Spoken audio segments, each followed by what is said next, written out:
Buenas noches, queridos estudiantes.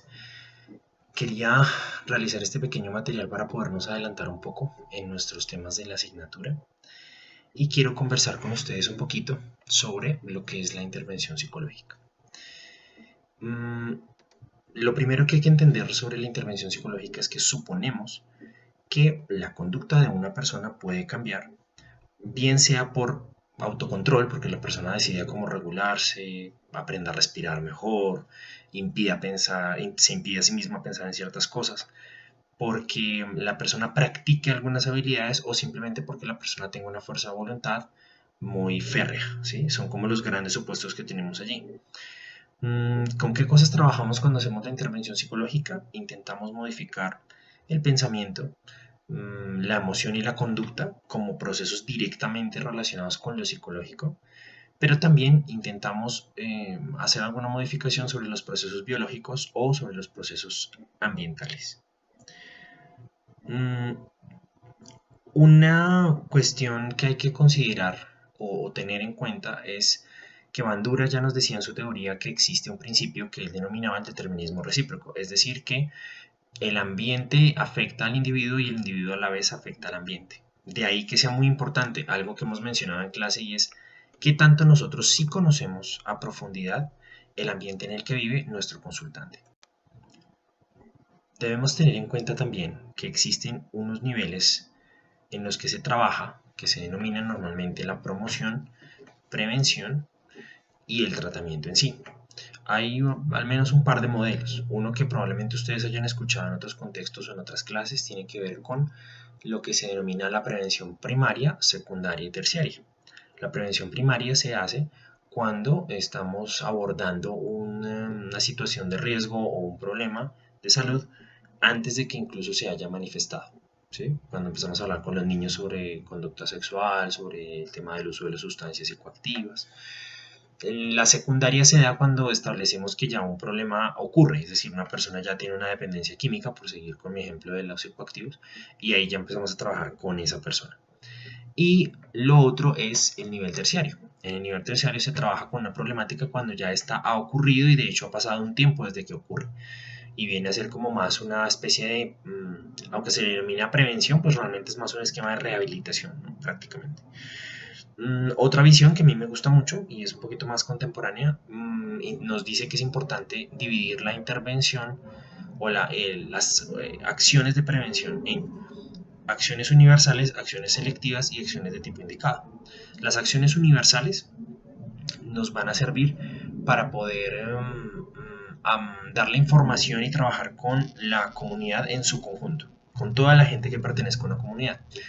La prevención selectiva se hará con aquellos núcleos de población de la comunidad sobre los cuales pueda haber riesgo, ¿sí? Por ejemplo, en el caso de un ámbito universitario, se estima que el consumo de alcohol peligroso y otra serie de cosas complicadas de la vida universitaria en términos de hábitos de salud puede estar ocurriendo con una alta probabilidad, digamos, entre el primer y el tercer semestre de estudio.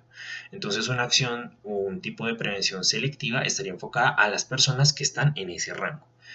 Y lo otro es la intervención de tipo indicado, que ya se hace específicamente con las personas que se ha determinado que están experimentando el problema, cuando ya se ha diagnosticado que alguien está involucrado en el problema. Lo más importante también cuando se hace la intervención es que nos podamos fijar, si ustedes recuerdan, en la presentación que les subí, que hablábamos del modelo de formulación, que existen unos factores, ¿no? Estos factores que llamamos predisponentes, precipitantes o de mantenimiento. En términos de la psicología de la salud, se hace una clasificación de factores en términos de aquellos que son factores que promueven el riesgo y aquellos factores que son de tipo protector. ¿Qué intentamos hacer en la intervención? Maximizar esos factores que son protectores y minimizar aquellos que son de riesgo. Espera el cliente o el paciente o el consultante, que cada una de estas palabras tiene implicaciones distintas, que cuando viene a trabajar con nosotros podamos solucionar específicamente su dificultad, que tengamos unos procedimientos que tengan una estructura y que tengamos unas condiciones o unos límites establecidos, son como unas bases mínimas de lo que se espera sea la la intervención. Hay un elemento antropológico en la intervención que no podemos dejar de lado, y en parte, digamos que hemos hecho conjeturas sobre él en nuestras sesiones de clase. Si una persona opta por un determinado tipo de terapia, debe estar convencida realmente de que ese tipo de terapia es efectivamente lo que más le beneficia, y debe estar convencida de alguna manera de los términos en los cuales se le ha explicado conceptualmente esta terapia, ¿sí?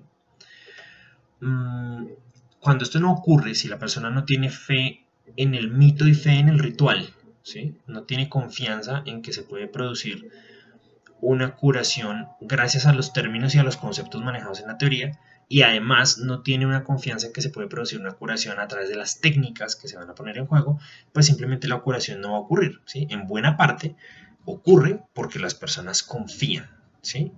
En que la terapia se va a dar de una manera estructurada y útil para ellos, ¿sí? Varios estudios, entre ellos pues uno que se menciona comúnmente, que es el estudio de Frank y Frank del 91, establece que la psicoterapia evoluciona más o menos en unas 3 fases. Una primera fase que se denomina la remoralización, que implica que la persona pueda superar el hecho de no haber podido cumplir una expectativa en su medio social o resolver un problema. En nuestras culturas, en nuestra sociedad que llamamos cultura occidental, se forma mucho a las personas para que sean independientes, autosuficientes, para que no tengan que estar como siempre esperando que alguien haga algo por ellas. Por eso, cuando nosotros somos adultos, crecemos mucho con la idea de que debemos ser capaces de resolverlo todo nosotros solos. Y si en algún punto no podemos hacerlo, pues sufrimos por eso. Eso puede provocar que entremos como en un poco una crisis con nuestras habilidades o nuestra capacidad de control, y suele ser el primer estadio de la terapia. Cuando las personas llegan a la terapia y hay un problema de por medio, están normalmente en esta fase como de desmoralización, y entonces uno que tendrá que hacer con ellos, remoralizar, es decir, que puedan hacer la superación de ese momento difícil que no lograron afrontar. Tenemos también en un segundo momento lo que se denomina el remedio, es decir, de qué manera vamos a empezar a atacar esos síntomas o esos problemas de vida que las personas tienen, ¿sí? ¿Y qué implica ahí? ¿Qué implica esto? O sea, implica reconocer el problema, y además implica empezar a enseñar o a implementar unas habilidades de afrontamiento. Y por último, tenemos una fase que se denomina rehabilitación, ¿sí? Bueno, ellos denominan rehabilitación, no me parece un término como tan propicio para el asunto, pero bueno. Y sí creo que es una fase en la cual tenemos que concentrarnos en que la persona entienda que desarrolla, que es un concepto que me parece muy interesante en la psicoterapia, una relación ecológica con su problema, es decir, aprende a relacionarse, a entender su problema, a aceptarlo dentro de su vida, y de alguna manera se adapta a funcionar con el problema. Supongamos que es algo como, no sé, ustedes tienen de pronto en algún momento un dolor en un dedo de sus pies, o se lastimaron de pronto en alguna parte del cuerpo, y duran lastimados un tiempo, varios días. Resulta que pues el dolorcillo como que no se disipa, pero pues igual ustedes tienen que seguir viviendo, se encargan de otras cosas, y a la larga empiezan como a dejar pasar un poco ese dolor. Y digamos que es un poco esa situación la que se produce, ¿no? Los consultantes a veces han creado o han participado de la dinámica de un problema que ahora es muy grave, pero que al comienzo de pronto no lo era tanto, solamente que pues a fuerza de dejarlo pasar, de dejarlo ahí quieto, o de practicar una pauta mal adaptativa, el problema empeoró sustancialmente. Entonces, en esta parte final del proceso, ¿qué hacemos? ¿Qué queremos? Desmontar esos aprendizajes problemáticos que había y generar unos nuevos aprendizajes, unos nuevos repertorios. Según Frank y Frank, entonces, esta es la manera de generar la intervención terapéutica. Nosotros, y si miramos los sistemas generales de terapia, tenemos como 2 grandes líneas de intervención, y es, debemos aceptar que hay una parte del método que trabaja con introspección, ¿sí? Y yo me atrevo a afirmar que incluso ocurre en el conductismo, ¿sí? Con algo que la persona necesita pensar, reevaluar, concebir diferente de lo que está viendo de su propia experiencia, ahí empieza la cuestión, ¿sí? Implica el cambiar un pensamiento, implica tomar una decisión, resolver un conflicto. Bueno, este es el nivel de introspección, y es uno de los niveles en los cuales se intensifica y funciona la psicoterapia. Y el otro nivel es el nivel de acción en el contexto, es decir, cómo nosotros vamos a darle a nuestro consultante una serie de elementos, de habilidades que esperamos que ponga en práctica, ¿sí? Partimos del supuesto, ¿sí?, que si nuestro consultante es perseverante, ¿cierto?, y aprende cosas nuevas y toda la cuestión, va a desarrollar una mejor manera de entenderse con el contexto, pero pensamos que debe darse en estos dos planos. Primero, la persona tiene que interpretar diferente la realidad y segundo, tiene que poder implementar algunas pautas, algunos estilos de afrontamiento novedosos ante los problemas que está teniendo. Algunos autores, por ejemplo, desde líneas sistémicas o constructivistas ya más del orden narrativo, proponen que la psicoterapia se basa primero en que uno pueda crear una definición, unas definiciones compartidas con el consultante. Y solamente cuando existe un léxico compartido, existe una definición aceptada o definiciones aceptadas por los dos, es posible que la terapia empiece a ser un escenario donde podamos hacer una verdadera construcción.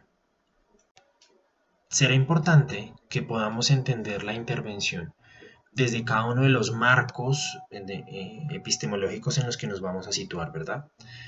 Vamos a situarnos primero en el enfoque psicoanalítico. En el enfoque psicoanalítico tenemos que partir del hecho de que existe un principio denominado el determinismo psíquico que desarrollaba Freud, es decir, que todo pensamiento, emoción o conducta que tenemos está causado por alguna actividad en nuestra mente. Y que tenemos una serie de impulsos naturales. Son algunos supuestos de este sistema que van a ser decisivos para entender el tratamiento. En el caso de la lógica humanista, tenemos que los conflictos ocurren porque estamos creando unas discrepancias entre la persona que de verdad debemos ser o queremos ser y la persona que muchos otros creen que nosotros deberíamos ser. Entonces, ¿de qué se trata ahí la intervención? La intervención se trata de conversar con la persona, hacer que contraste juicios, que cruce opiniones de lo que ella considera contra lo que las otras personas consideran, decida si está siendo genuina, actuando de una manera apropiada. En la visión sistémica que tenemos, entender se hace necesario entender cómo funciona la jerarquía, el rol, las pautas de comunicación, cuáles son las soluciones intentadas dentro de ese sistema particular, ya se trate de la persona, porque existe terapia sistémica para el individuo, de pareja, familia, organización, no sé, el plano en el que se esté aplicando. Y fruto de la lógica misma del enfoque, es decir, que está basado en pautas de comunicación, una de las cosas que se buscará en la intervención sistémica es modificar, ayudar a modificar o a crear información nueva que circule dentro del sistema, ¿cierto? O a romper ciertas pautas de comunicación y tratar de modificarlas y traer como algunas nuevas a través de los juegos terapéuticos. Y en el enfoque cognitivo-conductual, si vamos a aceptar que la realidad primera del ser humano es la mente, vamos a tener que trabajar mucho con las ideas que tiene este ser humano, las emociones y las conductas que están relacionadas. Entonces, esto nos va a indicar, el mismo modelo desde el que nos paramos nos dice cuál es la teoría de base, nos dice qué debemos mirar en la evaluación y luego nos dice que, en consecuencia de lo que hemos mirado en la evaluación, debemos generar una intervención que tenga una lógica semejante. En la medida en que hayamos podido generar una formulación desde la línea que estemos trabajando, desde el enfoque que sea, muy clara, muy bien estructurada, en la medida en que hayamos podido conversar con nuestro consultante sobre qué opina, ¿cierto? Y hayamos entendido con él un poco la imagen, seguramente vamos a poder generar un tratamiento exitoso. Esta era una pequeña introducción que quería generar, sobre todo como a entender un poco los componentes del tratamiento, haciendo un pequeño resumen. Hemos dicho que nosotros aceptamos desde la perspectiva de la psicología, ¿sí? Nos parece muy interesante y creemos mucho en que las personas pueden cambiar sobre la base de su perseverancia, su práctica de una habilidad o su capacidad de autocontrol. En eso se basa prácticamente la psicoterapia en sí. ¿En qué nos centramos en términos de cambio? Pues se habla de una serie de factores que mencionamos, la conducta, las emociones, los pensamientos, procesos biológicos, el ambiente, pero ya desde los enfoques particulares habrá otros elementos, ¿no? En el humanismo tendremos el sentido, el propósito, la elección, en la sistémica tendremos la pauta de comunicación, el sistema de pronto o la manera en la que funcionen dentro del sistema alianzas, coaliciones u otros elementos. Hemos dicho que se hacen una serie de pasos en la psicoterapia, que el estudio, uno de los estudios más importantes, ¿cierto?, desarrollados, que era el estudio de Frank y Frank en el 91, nos hablaba de unas 3 etapas: la remoralización, el remedio y la rehabilitación. Y cómo pues es necesario, resulta necesario, aquí conectamos mucho con un concepto antropológico, ¿no? Cuando las personas acuden o acudían en las sociedades más primordiales o más sencillas a un chamán, porque estaban enfermas o tenían algún problema, normalmente suponían que habían hecho algo en contra del sistema cultural, es decir, que habían roto alguna clase de tabú, y en la medida en que lograban confesarse, tener una especie de perdón de parte del chamán y hacer un acto de contrición, de sanación, de recuperación, salían adelante, ¿sí? Ese sistema no ha desaparecido, esa lógica, esa manera de entender la realidad humana sigue en nosotros, y por eso de alguna manera existe este ritual que llamamos la psicoterapia.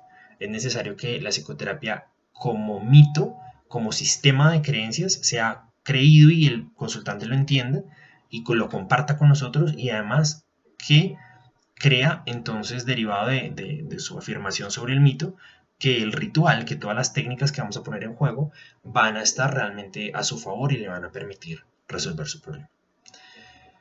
Bueno, esto es todo por ahora. Me alegra mucho saludarlos aquí virtualmente. Espero que nos podamos ver próximamente en nuestra sesión de clase, ya con el cambio de horario que tenemos. Un abrazo para todos y que pasen bonitos días.